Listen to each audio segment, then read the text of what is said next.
E aí, pessoal, olha quem tá de volta aqui para conversar com vocês, ó. Eu, Dr. Rafael Coelho. Rafinho, não, calma. Aí esqueceu a introdução. Aí disse, tá vendo? Já esqueci. A introdução, a entrada. A entrada, pô. A chamada ali.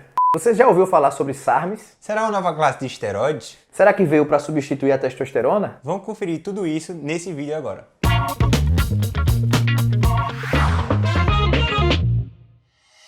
E aí, pessoal, olha quem tá de volta aqui no nosso canal Papo de Saúde.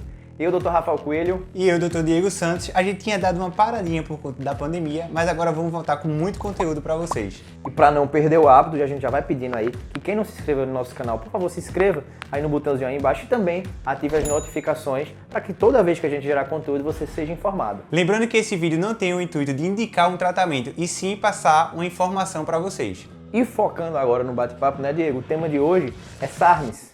Será que os SARMs são os novos esteroides anabolizantes? Será que veio para substituir a testosterona? O que é que você acha? Vamos falar um pouquinho, né, Diego?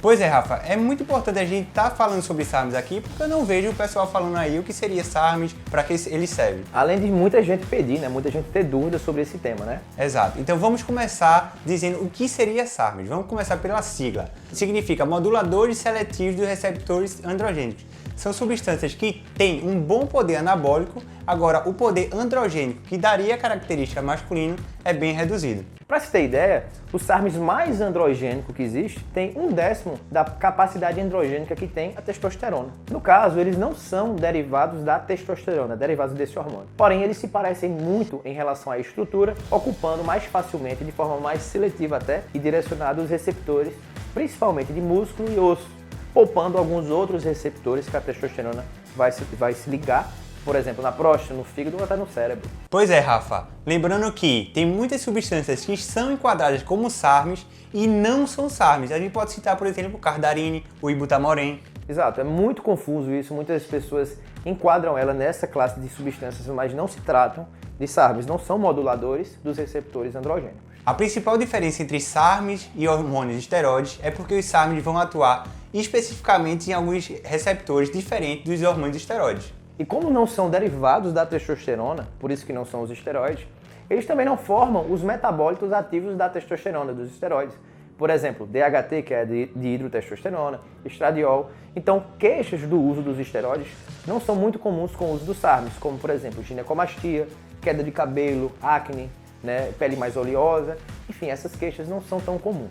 Uma pergunta que surge muito é, será que essas substâncias são capazes de inibir o nosso próprio eixo? Porque, Rafa, quando a gente utiliza substâncias exógenas, existe o risco, por exemplo, de suprimir o eixo. Só que quando a gente fala de SARMs, essas substâncias praticamente não ocorre esse risco. Porque, claro, se vocês exagerarem na dose e no tempo de uso, qualquer substância é capaz de inibir o nosso próprio eixo hormonal. Lembrando que também o tipo de SARM está relacionado a inibir mais ou não esse eixo hormonal. Em geral, realmente não se inibe. Também tenham cuidado em relação às suplementações que se dizem SARMs, que muitas vezes, na verdade, na grande maioria das vezes, são falsificadas. E a gente não sabe o que tem ali dentro, nem dose do que é que tem ali dentro, tá bom? Então fiquem ligados nisso também. Isso que você falou é muito importante, porque quando as pessoas compram substâncias através da internet e tá lá no potinho dizendo que é SARMs, na verdade não é SARMs. Aí causa um bocado de complicação na pessoa e aí a gente realmente não sabe se são SARMs, se não são. Como as alterações hormonais, inclusive, que você falou, né? Exato. Lembrando que a gente já falou desses principais erros de fazer uso de hormônios esteroides ou SARMs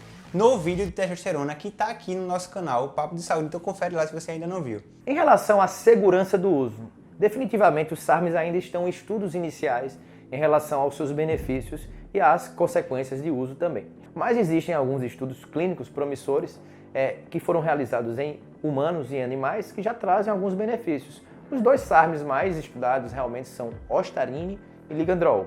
O ostarine, por exemplo, foi o SARMs com maior abordagem em relação a estudos clínicos, trazendo alguns benefícios como aumento de massa muscular. Então pode ser utilizado de repente na sarcopenia ou no processo de hipertrofia, se for o desejo. Pode ser utilizado para melhorar a quantidade de gordura corporal, porque ele trouxe esse benefício também, como o efeito lipolítico, né? Efeito lipolítico. E também a melhora também da resistência insulínica de uma forma mais modesta. O ligandrol, que é outro SARM bem estudado, como você falou, junto com o ostarine, É o SARM também que é visto que pode atuar no ganho de massa muscular, igualmente ao Ostarine, ou seja, indivíduos sarcopênicos poderiam ser beneficiados, e também na mineralização óssea. Então, indivíduos com osteoporose também poderia ganhar aí um benefício ao utilizar o ligandrol. E foi visto que o ligandrol, como o Ostarine, também são SARMs bem tolerados. É verdade, inclusive aumentando a força desses usuários, desses estudos, tá? Será que o uso de SARMs pode causar câncer? Gente, definitivamente há muita desinformação em relação à utilização dos SARMs e ao aparecimento de câncer. De acordo com os dados que nós temos até hoje, não temos uma relação direta do uso de SARMs e aparecimento de células tumorais levando ao câncer, não. O que acontece é que existem medicações que são confundidas com SARMs e até de uma forma geral, você vai lá no Google, enfim, bota lá SARMs e vai aparecer essas substâncias inclusive, mas não são. Elas tiveram alguns estudos inseguros em relação à utilização e aparecimento de câncer, mas não se tratam desses moduladores seletivos dos receptores androgênicos que são os SARMs. Então, em relação aos SARMs mesmo, não temos alguma evidência que aumente o risco de câncer, não. Em relação à toxicidade hepática, não é visto também que existe uma relação de SARMs com esse problema. Agora, claro, respeitando sempre a dose e o tempo de uso. Por isso que são substâncias que são prescritas exclusivamente por médicos. Educador físico não pode prescrever, nem nutricionista, apenas médico. Você precisa de uma consulta médica, de uma avaliação para saber se existe essa indicação, respeitando justamente ao tempo de uso e a quantidade, né? Não adianta você querer dobrar a dose, né, Diego? Não adianta você querer aumentar a dose ou combinar outros com efeito, por exemplo, na hipertrofia. Você tem que respeitar isso para que você não tenha nenhum problema em relação à toxicidade hepática. Falando em combinação, será que é comum as pessoas misturarem SARMs com hormônios de esteroides? E aí, Rafa? Comum a gente vê que é, né? Mas será que é bacana isso? Será que isso vai trazer benefícios? Na verdade, não. Não existe esse benefício, por quê? Imagine que os SARMs eles são muito semelhantes à testosterona em alguns receptores. E se o objetivo é hipertrofia, os receptores da massa muscular, do músculo. Então, quando você utiliza a testosterona e utiliza os SARMs, eles vão competir por esses receptores androgênicos. E vai sobrar SARMs livre, sem utilização, ou a testosterona. No caso de sobrar mais testosterona devido à entrada dos SARMs no receptor, essa testosterona vai ser acoplada em outros receptores que você nem queria influenciar, como próstata e outros receptores mais gerais do corpo. Preste bem atenção no que Rafa acabou de falar. Não adianta vocês aí se entupirem de SARMs, hormônios de esteroides. Por quê? Porque vai ter muita molécula para pouco receptor. E o que é que vai acontecer? Não vai melhorar os efeitos que vocês queriam. Vai aumentar a quantidade de efeitos colaterais. Exatamente. Primeiro que você, né, Diego, para fazer uso disso, como a gente falou, precisa de uma indicação médica. Outra dúvida muito comum é se é preciso fazer TPC. O que é TPC? A terapia pós-ciclo, que é feita geralmente quando se utiliza a testosterona.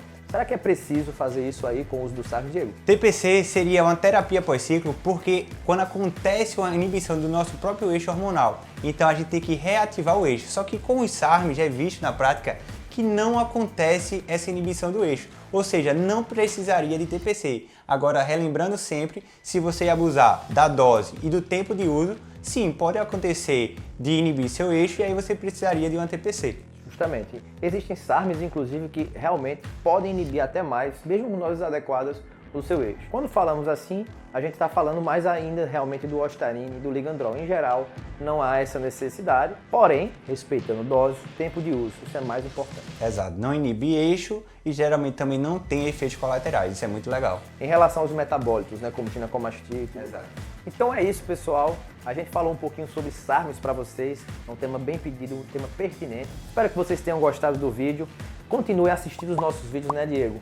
Ative as notificações, nos sigam no canal e compartilhe com alguém esse vídeo para que essas pessoas tenham essas informações também. Exato, a gente está muito feliz de estar voltando aqui ao Papo de Saúde, estar voltando com muito conteúdo para vocês. Espero que vocês tenham gostado desse vídeo de hoje e não esquece de acompanhar todos os outros que virão.